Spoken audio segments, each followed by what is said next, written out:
Chapter 3. And Solomon made affinity with Pharaoh king of Egypt, and took Pharaoh's daughter, and brought her into the city of David, until he had made an end of building his own house, and the house of Jehovah, and the wall of Jerusalem round about.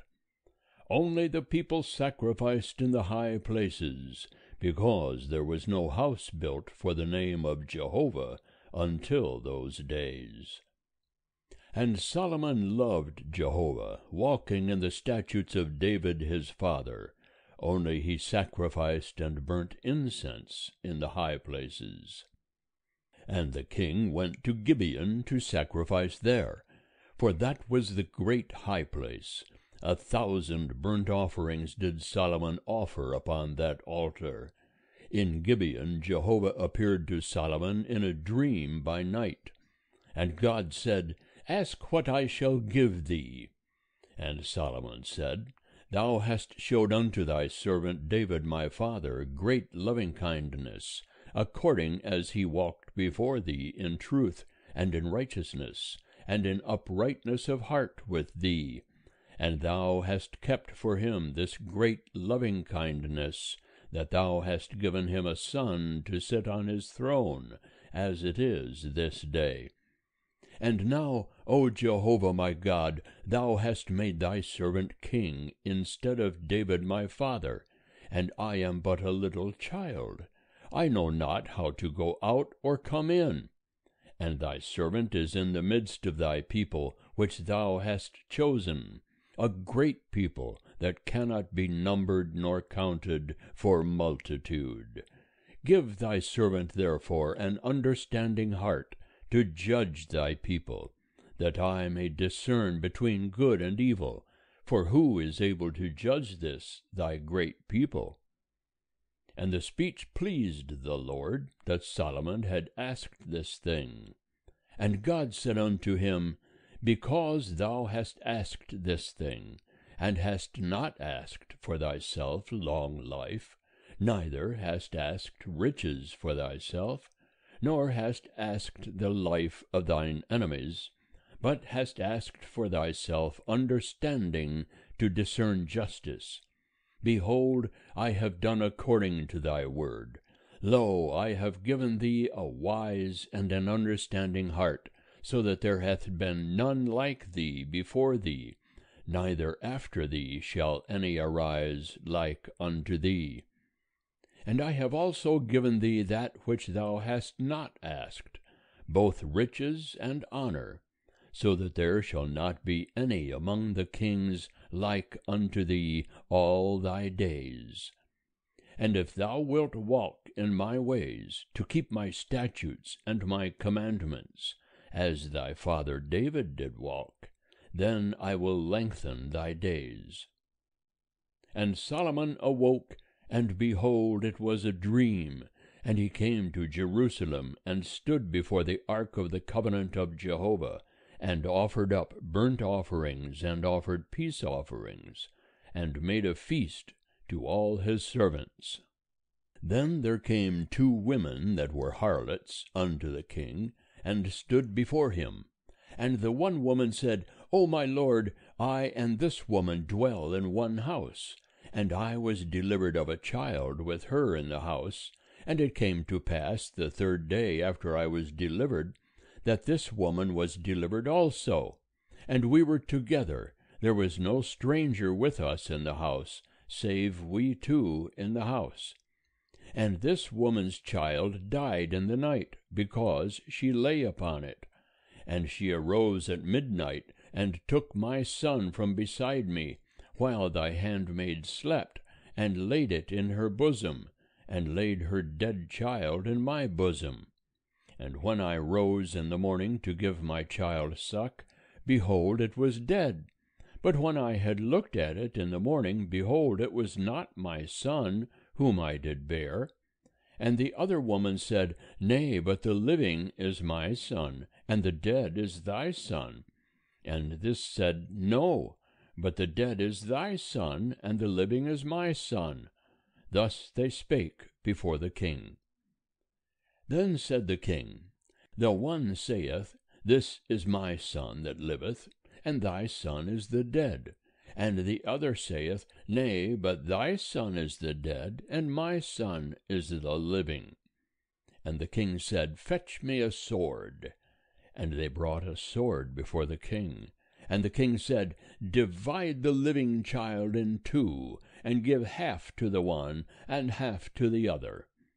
Then spake the woman whose the living child was unto the king, for her heart yearned over her son, and she said, O my lord, give her the living child, and in no wise slay it. But the other said, It shall be neither mine nor thine, divide it. Then the king answered and said, Give her the living child, and in no wise slay it. She is the mother thereof. And all Israel heard of the judgment which the king had judged, and they feared the king, for they saw that the wisdom of God was in him to do justice. End of chapter 3. Chapter 4. And King Solomon was king over all Israel, and these were the princes whom he had: Azariah the son of Zadok the priest, Elihoreph and Ahijah the sons of Shisha, scribes, Jehoshaphat the son of Ahilud the recorder, and Benaiah the son of Jehoiada was over the host, and Zadok and Abiathar were priests, and Azariah the son of Nathan was over the officers, and Zabud the son of Nathan was chief minister and the king's friend, and Ahishar was over the household, and Adoram the son of Abda was over the men subject to task work. And Solomon had 12 officers over all Israel, who provided victuals for the king and his household. Each man had to make provision for a month in the year, and these are their names: Ben-Hur in the hill country of Ephraim, Ben-Deker in Makaz, and in Shealbim, and Beth-Shemesh, and Elon-Beth-Hanan. Ben-Hesed in Aruboth, to him pertained Soko and all the land of Hepher. Ben-Abinadab in all the height of Dor, he had Taphath the daughter of Solomon to wife. Baanah the son of Ahilud in Taanach and Megiddo, and all Beth-Shean, which is beside Zarethan, beneath Jezreel, from Beth-Shean to Abel-Meholah, as far as beyond Jokmeam. Ben-Geber in Ramoth-Gilead, to him pertained the towns of Jair, the son of Manasseh, which are in Gilead. Even to him pertained the region of Argob, which is in Bashan, 80 great cities, with walls and brazen bars. Ahinadab the son of Iddo in Mahanaim, Ahimaaz in Naphtali.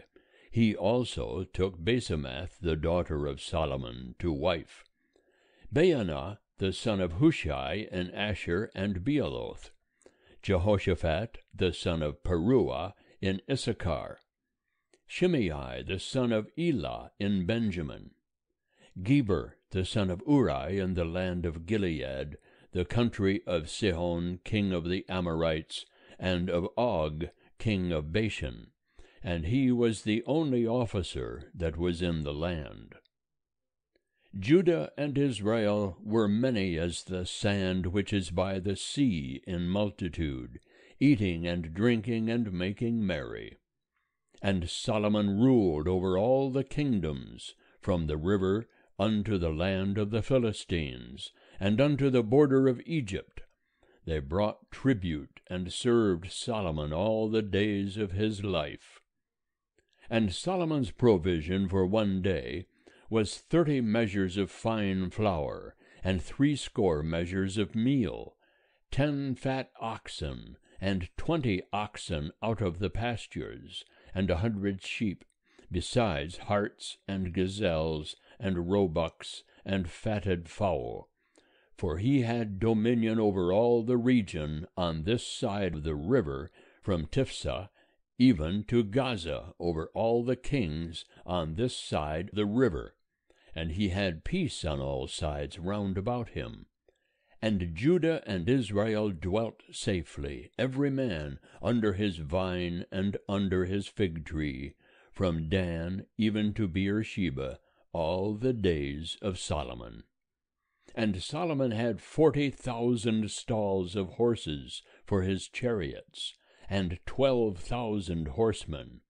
And those officers provided victuals for King Solomon, and for all that came unto King Solomon's table, every man in his month.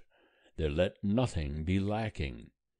Barley also, and straw for the horses, and swift steeds brought they unto the place where the officers were, every man according to his charge.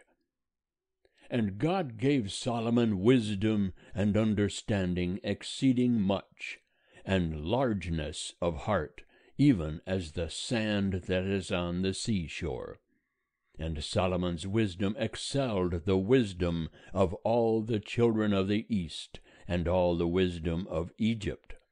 For he was wiser than all men, than Ethan the Ezrahite, and Heman, and Calcol, and Darda, the sons of Mahol, and his fame was in all the nations round about. And he spake 3,000 proverbs, and his songs were 1,005. And he spake of trees, from the cedar that is in Lebanon, even unto the hyssop that springeth out of the wall. He spake also of beasts, and of birds, and of creeping things, and of fishes. And there came of all peoples to hear the wisdom of Solomon, from all kings of the earth who had heard of his wisdom. End of chapter 4. Chapter 5. And Hiram king of Tyre sent his servants unto Solomon, for he had heard that they had anointed him king in the room of his father, for Hiram was ever a lover of David. And Solomon sent to Hiram, saying, Thou knowest how that David my father could not build a house for the name of Jehovah his God, for the wars which were about him on every side, until Jehovah put them under the soles of his feet. But now Jehovah my God hath given me rest on every side. There is neither adversary nor evil occurrence. And behold, I purpose to build a house for the name of Jehovah my God, as Jehovah spake unto David my father, saying, Thy son, whom I will set upon thy throne in thy room, he shall build the house for my name. Now therefore command thou that they cut me cedar trees out of Lebanon, and my servants shall be with thy servants, and I will give thee hire for thy servants according to all that thou shalt say. For thou knowest that there is not among us any that knoweth how to cut timber like unto the Sidonians. And it came to pass, when Hiram heard the words of Solomon, that he rejoiced greatly, and said, Blessed be Jehovah this day, who hath given unto David a wise son over this great people.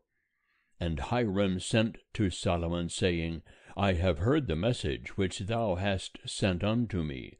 I will do all thy desire concerning timber of cedar, and concerning timber of fir. My servants shall bring them down from Lebanon unto the sea, and I will make them into rafts to go by sea unto the place that thou shalt appoint me, and will cause them to be broken up there, and thou shalt receive them, and thou shalt accomplish my desire in giving food for my household. So Hiram gave Solomon timber of cedar and timber of fir, according to all his desire. And Solomon gave Hiram 20,000 measures of wheat for food to his household, and 20 measures of pure oil. Thus gave Solomon to Hiram year by year. And Jehovah gave Solomon wisdom, as he promised him. And there was peace between Hiram and Solomon, and they two made a league together. And King Solomon raised a levy out of all Israel, and the levy was 30,000 men. And he sent them to Lebanon, 10,000 a month by courses. A month they were in Lebanon, and 2 months at home. And Adoniram was over the men, subject to taskwork. And Solomon had 70,010 that bare burdens, and 80,000 that were hewers in the mountains, besides Solomon's chief officers that were over the work, 3,300, who bare rule over the people that wrought in the work. And the king commanded, and they hewed out great stones, costly stones, to lay the foundation of the house with wrought stone. And Solomon's builders and Hiram's builders and the Gibeonites did fashion them, and prepared the timber and the stones to build the house. End of chapter 5.